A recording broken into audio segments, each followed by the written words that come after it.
آپ کو معلوم ہے اس معاشرے میں اس ظلم کو دیکھ کر اسی کے حل کے لیے، اسی کی سوچ کے لیے غار حرا میں جا کر علیحدگی اختیار کی تھی. یہ کیا ہو رہا ہے؟ انسانیت کیوں اس ظلم میں پسی؟ اور یہی تھا مقصد بعثت بھی، کہ تاکہ یہ ظلم ختم ہو، باطل کو شکست دی جائے، اور اللہ کا وہ عادلانہ نظام قائم کیا گیا ہے کہ جس میں ہر شخص کو اس کے حقوق بھی مل سکیں اور اس کی مصیبتیں بھی دور ہوں اور کوئی کسی پر ظلم نہ کر سکے. یہ ہے وہ رحمت للعالمین کا ظہور تمام انسانیت کے لیے. اور مومنوں کے بارے میں کیا فرمایا؟ وَبِالْمُؤْمِنِينَ رَؤُوفٌ رَحِيمٌ. مومنوں کے بارے میں تو ان کا معاملہ جو ہے وہ انتہائی رافت اور رحمت کا ہے. یہ رافت اور رحمت کیا ہوتی ہے؟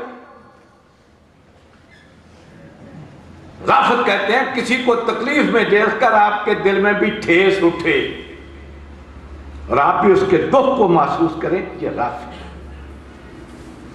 جس کے بارے میں آپ کو معلوم ہے نبی اکرم صلی اللہ علیہ وسلم نے فرمایا مَن يُحْرِمْ الرِّفْقَ فَقَدْ حُرِّمَ خَيْرًا كُلَّهُ. جو اس دل کی نرمی سے معروم ہو گیا تو پوری کی پوری خیر سے ہی معروم ہو گیا. اور رحمت کیا ہے؟ صرف ٹھیس ہی نہ اٹھے، جو آپ کے بس میں ہے تو اس کی اس تکلیف کو دور کرو، اس کی مصیبت سے اسے نکالو. یہ رحمت. ان معنوں میں اللہ تعالیٰ نے رحمت للعالمین بنا کر بھیجا،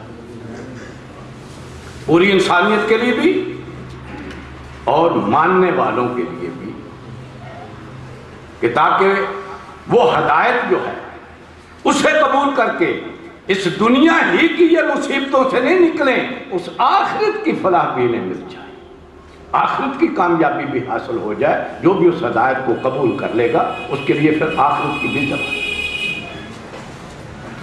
اور یہ ہدایت کا آپ نے بندوبست تو کر دیا اللہ تعالیٰ نے، لیکن آپ کو معلوم ہے اللہ نے یہ کتاب فردن فردن نہیں دی، اپنا کلام ہر ایک کو عطا نہیں کیا. نہیں، انسانوں میں سے جن کو اللہ نے چاہا پسند کیا اور ان کے ذریعے سے ہدایت، ان کے ذریعے سے نازل کی. اس لیے اچھی طرح جان لیجیے کوئی شخص بھی اگر اس ہدایت کو لے کر سمجھے میں اپنی مرضی سے اس ہدایت کی انٹرپریٹیشن کر دوں، اس کی تفصیل بیان کر دوں، اس کے تقاضوں کو میں اپنی مرضی سے سمجھ کر اختیار کر لوں، وہ کبھی ہدایت یافتہ نہیں ہو سکتا. کیوں؟ اللہ نے جنہیں ہدایت دے کر بھیجا ہے ان کی ذمہ داری لگائی ہے کہ اس ہدایت پر عمل کر کے لوگوں کے لیے صراط مستقیم موجود. ہم قرآن مجید سورہ فاتحہ میں دعا کیا کرتے ہیں؟ اہدنا الصراط المستقیم. اللہ ہمیں صراط مستقیم دکھا دے. لیکن کون سا راستہ؟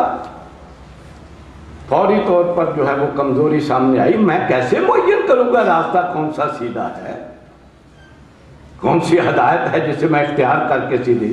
ساتھ ہی کہہ دیا صراط الذین انعمت علیہم. اے اللہ راہ ان لوگوں کی جن پر تیرا انعام. کیوں؟ یہ راہ مستقیم معین کرنا ہر ایک کے بس میں نہیں ہے. یہ وہی کر سکتا ہے جس کو اللہ نے پسند کر کے اپنی ہدایت دی ہے اور اس کی ذمہ داری لگائی ہے کہ صراط مستقیم موجود کرے. وجہ نبی اکرم صلی اللہ علیہ وسلم کے بارے میں صراحتاً فرمایا گیا وَكَذَلِكَ أَوْحَيْنَا إِلَيْكَ رُوحًا مِّنْ أَمْرِنَا. اے ہمارے رسول صلی اللہ علیہ وسلم، جیسے ہم پہلے رسولوں پر نازل کرتے رہے ہیں آپ کی طرف بھی ہم نے فرشتہ بھیج دیا اپنا کلام دے کر.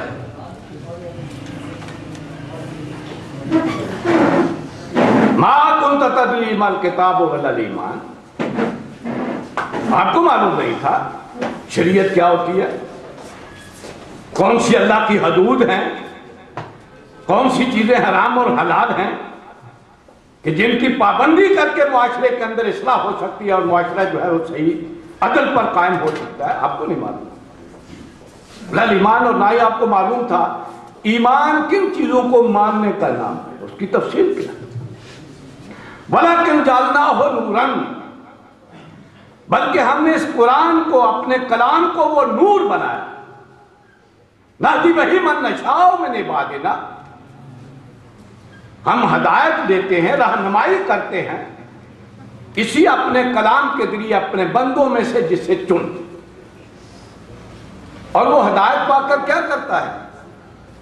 وَإِنَّكَ لَتَهْدِي إِلَىٰ صِرَاطٍ مُسْتَقِيمٍ، وہ ہدایت پا کے آپ ان کے لیے صراط مستقیم معین کر رہے ہیں. یہ اپنی مرضی سے نہیں کر سکتے، اس لیے اچھی طرح جان لیجیے اللہ تعالیٰ کے رسولوں کی اتباع، ان کی سیرت کو اختیار کرنے ہی سے صراط مستقیم ملتا ہے، وگرنہ صرف ہدایت لے کر، صرف قرآن لے کر صراط مستقیم معین نہیں کیا جاتا. اس لیے فرما دیا گیا قُلْ إِن كُنتُمْ تُحِبُّونَ اللَّهَ، فرما دیجئے اگر تمہیں چاہیے واقعی اللہ کی محبت کہ اللہ تمہیں محبوب بنا دے. کیوں؟ یہ ایمان کا تقاضا ہے. آپ کو معلوم ہے کہ قرآن مجید میں صاف فرمایا گیا ہے کہ ایمان والے جو ہیں اشد حبا للہ، مومنوں کی تو شدید ترین محبت اللہ سے ہوتی ہے. اس لیے فرمایا قُلْ إِن كُنتُمْ تُحِبُّونَ اللَّهَ، اگر تم چاہتے ہو کہ اللہ کی محبت حاصل ہو جائے جو تمہارے ایمان کا تقاضا ہے تو کیا کرو؟ فَاتَّبِعُونِي،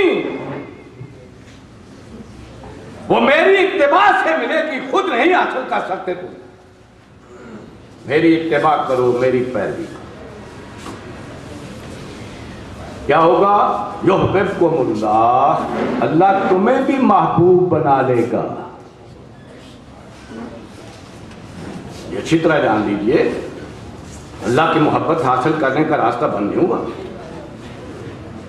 ہم ملے گی اتنی ہی جتنا جتنا درجہ ہوگا، جتنا جتنا مقام ہوگا ملا گا وہی. دیکھ لیجیے راستہ تو بند نہیں ہوگا. اس لیے فرمایا یحببکم اللہ، اللہ تمہیں بھی محبوب بنا لے گا. وَيَغْفِرْ لَكُمْ ذُنُوبَكُمْ، اور تمہارے بھی گناہ معاف فرما دے گا. لیکن راستہ یہ ہوگا جو لینا ہو، اس راستے سے ملے گی. جب میرے راستے کی اتباع کرو گے، پیروی کرو گے تو پھر ملے گی، وگرنہ نہیں. یہ ہے اہمیت سیرت رسول مقبول صلی اللہ علیہ وسلم.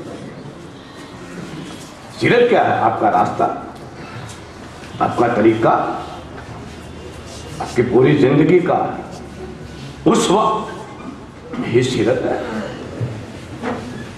اس لیے اچھی طرح جان لیجیے اس اتباع کے دو تقاضے. اتباع کس چیز کا نام ہے؟ محبت پلس اطاعت. یہ دو چیزیں مل کر اتباع پوری کرتی ہیں. کیا مطلب ہے؟ جب انہیں رسول مان لیا ہے تو مخلوقات میں سے سب سے زیادہ شدید محبت ان کی ذات سے ہوگی تو تمہارا اتباع ہے، ان کو ماننے کا حق ادا ہوگا، وگرنہ نہیں.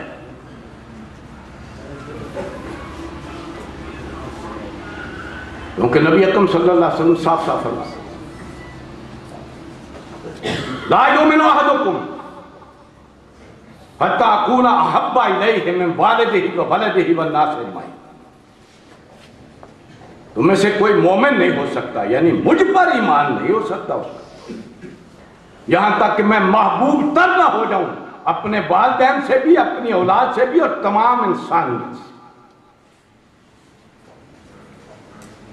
اور ذرا سوچئے انسان دنیا میں کون سا طریقہ اختیار کرتا ہے؟